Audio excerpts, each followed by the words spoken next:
తెలంగాణ ప్రజలకు ఎందుకు క్షమాపణ చెప్పాలి? తెలంగాణ ప్రజలకు క్షమాపణ చెప్పాలనుకుంటే వాళ్ళు క్షమాపణ చెప్తారు. పోటీ విషయంలో ఎవరు ఏం మాట్లాడలేదు. 2013 కానీ ఆ సమయంలో కూడా జనసేన పోటీ చేసింది. 23 దాంట్లో కూడా స్థానిక సంస్థల ఎన్నికల్లో కూడా పోటీ చేసింది. గారు ఆంధ్రప్రదేశ్ కు ఒక్క నిమిషం పవన్ కళ్యాణ్ గారు ఆంధ్రప్రదేశ్ కు వాస్తవంగా 2023లో ముఖ్యమంత్రి అయ్యేవారే ఆ అవకాశాన్ని చేతుల చెడగొట్టుకుంది ఎవరండి? అంత పోరాటం చేసిర్రు. మేము కూడా అభిమానులమే ఆయనకు. కానీ ఆయన చేతుల చెడగొట్టుకొని ఈరోజు చేతులు కాలిన తర్వాత ఈరోజు తమిళనాడు చూసి డిప్రెషన్ అయిపోయి ఆ బాధను ఆంధ్ర ప్రజల మీద, తెలంగాణ ప్రజల మీద బాధపడితే ఏమొస్తుంది? ఆయన అసలు తెలుగుదేశం తోటి అసలు ఎందుకు పోయిండు? ఈరోజు జగన్ తోటి మంచి పోరాటం చేసిండు. Very good. కానీ ఎవరు పొమ్మన్నారు? ఎందుకు పోయిండు?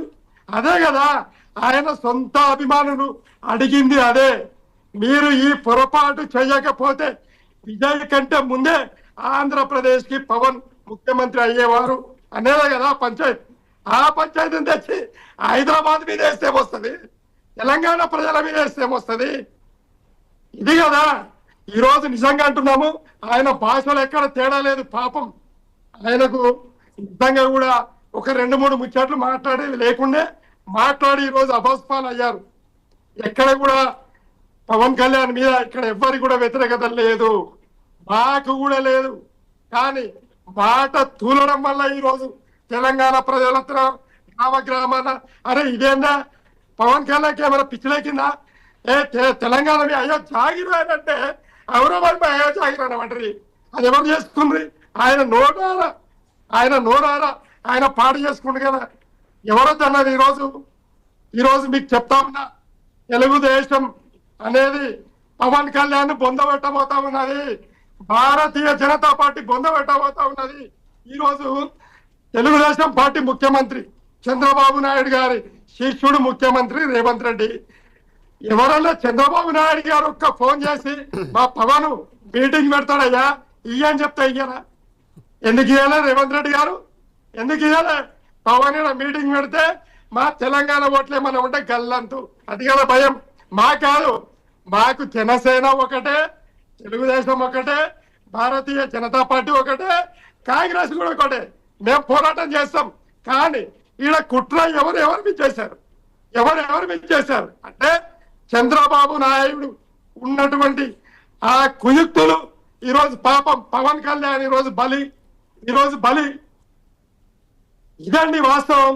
ఇక్కడ బీఆర్ఎస్ పార్టీ కానీ తెలంగాణ ప్రజలు కానీ వ్యక్తిగతంగా పవన్ ను ప్రేమిస్తారు, గౌరవిస్తారు.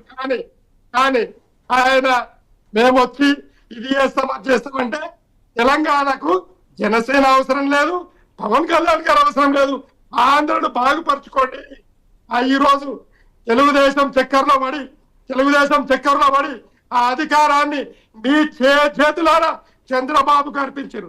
ఆ చంద్రబాబు తీసుకుపోయి భారతీయ జనతా పార్టీకి అర్పించిండు. ఇంకేందండి? ఇంకేం కాపాడతారు మీరు? మీ రోషం మీసం ఏమన్నా ఉంటే ఈరోజు మీరు ముఖ్యమంత్రి కాండి, మేము సహకరిస్తాం. మొత్తం భారతదేశం సహకరిస్తుంది. మీరు ముఖ్యమంత్రి కాండి. ఆడ అట్లా చంద్రబాబు గారికి ఇస్తారు. మీరు ఒప్పుకుంటారు? 20 సీట్లకు ఎట్లా ఒప్పుకుంటారండి? పవన్ కళ్యాణ్ శక్తి 20 సీట్ల అర్థం కాదు. కాబట్టి పవన్ కళ్యాణ్ గారు డిప్రెషన్ లోకి వెళ్ళి ఆగమైపోయి తెలంగాణ నాగం చేస్తామంటే మేము చేతులు కట్టుకొని కూర్చోలే. అయ్యా brother please control your self అంటాం. మోహన్ రావు గారు కన్క్లూడ్ చేసేద్దాం, చెప్పండి. ఓకే, ఆయన పెద్ద ఆయన మాట్లాడిన మాటల్ని నేను గౌరవంతో స్వీకరిస్తున్నానండి. ఆయన ఆవేదన అర్థమైంది.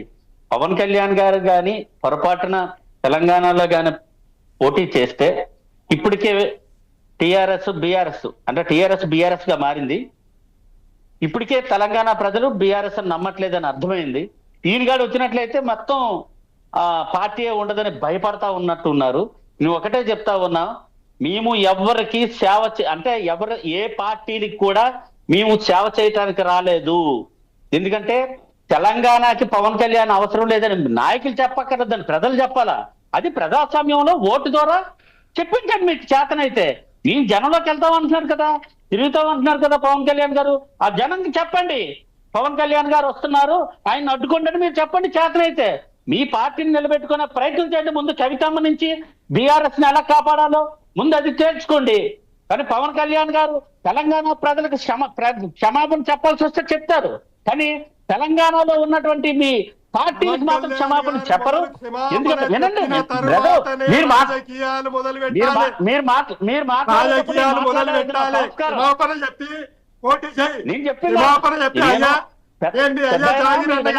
నేను చెప్పింది నన్ను మీరు ఉండదు. మీరు తప్పు చేయలేదు, మేము ఎందుకు క్షమాపణ చెప్తామండి? ఎందుకు? తెలంగాణ మాది సార్, మేము కట్టాం సార్. తెలంగాణ ప్రజలు చైతన్యం చేయడానికి మేము వస్తామన్నాం కదా మీ దగ్గరికి. అప్పుడు చెప్పండి బాబు, క్షమాపణ చెప్పి రావాలని ప్రజలు చెప్తే ఖచ్చితంగా వస్తాం క్షమాపణ చెప్పి. ప్రజలు అడగాలి, నాయకులు అడిగితే చెప్పం మేము. ఎందుకంటే ప్రజలు ఏం కోల్పోయారో తెలుసు.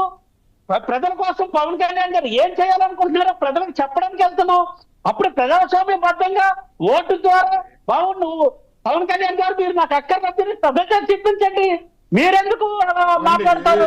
బీజేపీ, టీడీపీ, నేనేమన్నా ముందే చెప్పాను నేను. ఆ రోజున్న పరిస్థితుల ప్రకారం సార్ వినండి, వినండి సార్. మీరు చెప్పినప్పుడు నేను విన్నాను కదా, మీరు ఏమని నేను విన్నాను. మోహన్ రావు గారు ఒక్క నిమిషం. విజయ్ గారు చెప్పండి. ఆంధ్ర ఇంత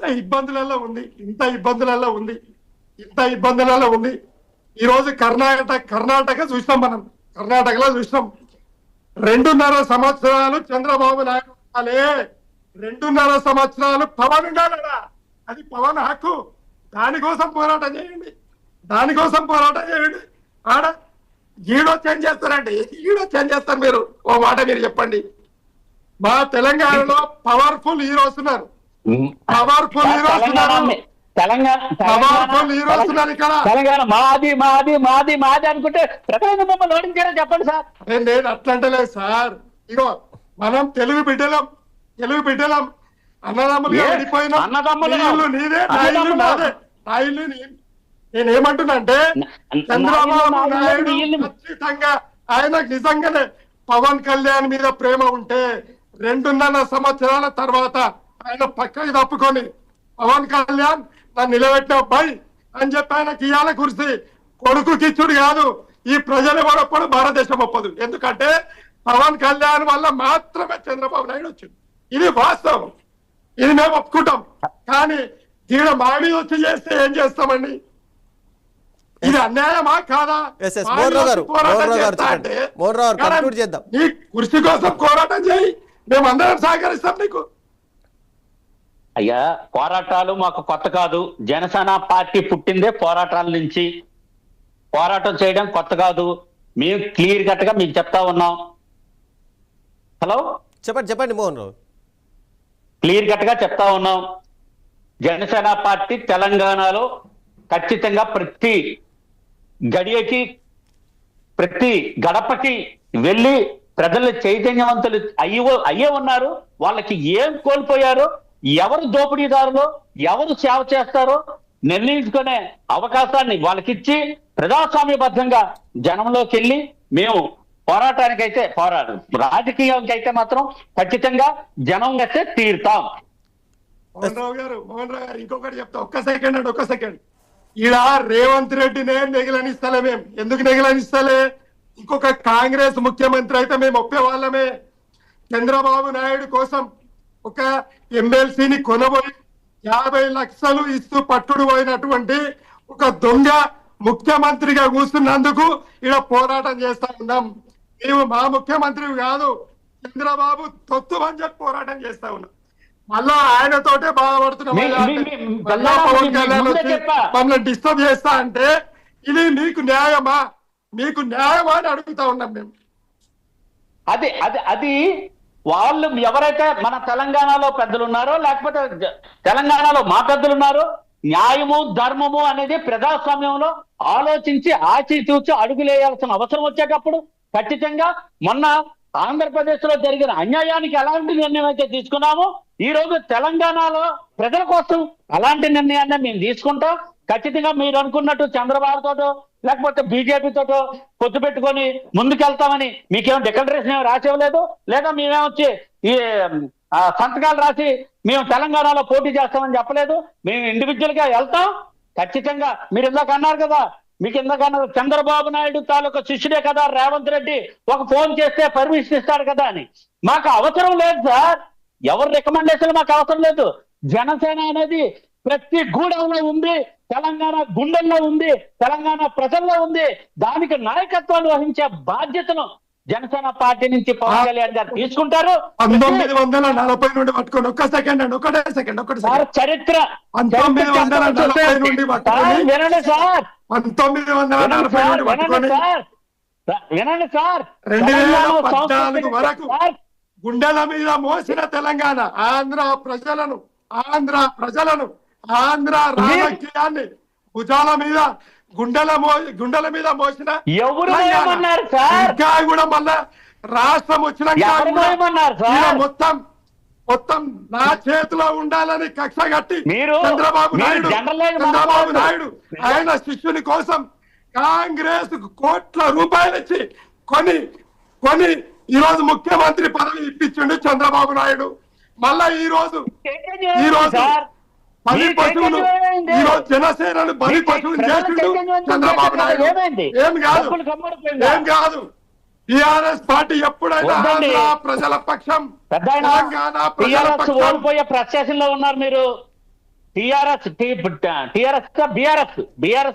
ప్రత్యాశంలో ఉన్నారు పెద్ద ఆయన్ని ఎలా అయినా, ఎందుకంటే మోహన్ రావు గారు కన్క్లూడ్ చేసేద్దాం పూర్తిగా. అయితే రాబోయే రోజుల్లో తెలంగాణలో అటు ఆంధ్రప్రదేశ్లో 100% స్ట్రైక్ రేట్ సాధించినటువంటి